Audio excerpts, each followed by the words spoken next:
200 milyong pisong halaga ng hinihinalang shabu ang nasabat sa isang abandonadong sasakyan sa Pampanga. Nagawa raw yung itimbre ng carjacker na si Raymond Dominguez. Nahatulan na po yun at ngayon nasa bilibid.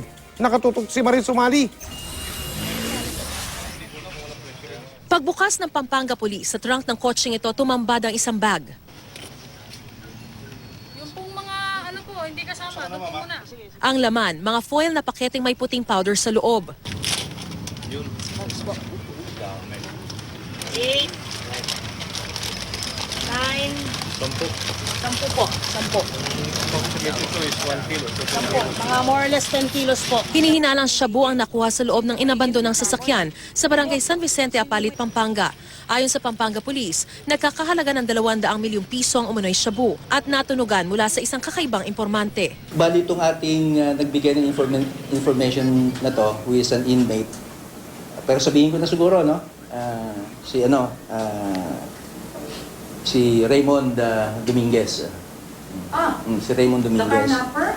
Si Raymond Dominguez. Nakakulong sa maximum security compound ng New Bilibid Prison si Dominguez. Si Dominguez at ang kanyang grupo ay tinuturong pumatay sa car dealer na si Emerson Lozano, anak ng kilalang abogadong si Oliver Lozano noong 2011. Sila rin ang sinasabing salarin sa pagdukot at pagpatay kay Venzon Evangelista, ang car dealer na natagpo ang sunog ang katawan sa Cabanatuan City, Nueva Ecija noong ding 2011. Si Dominguez din ay tinuturong nasa likod ng pagpatay kay Judge Wilfredo Nieves na nagbaba ng guilty verdict laban sa kanya dahilan para makulong siya sa bilibid.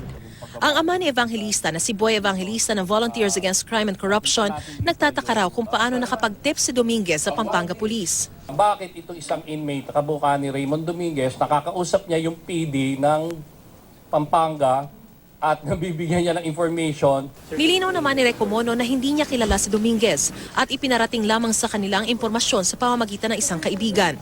Sabi naman ni Chief Superintendent Aaron Aquino, Police Regional Office 3 Director, nakausap niya mismo si Dominguez at ito ang nagtip sa kanila tungkol sa drogang ito. 2 days ago, I went to the Bucor, that's a National Bilibid Prison, and I was able to talk with Raymond Dominguez. Sinabi ni Raymond Dominguez sa akin, "Sir, meron ako yung kukonfess sa inyo, I want to reveal something." Sabi ko, "Ano yun?"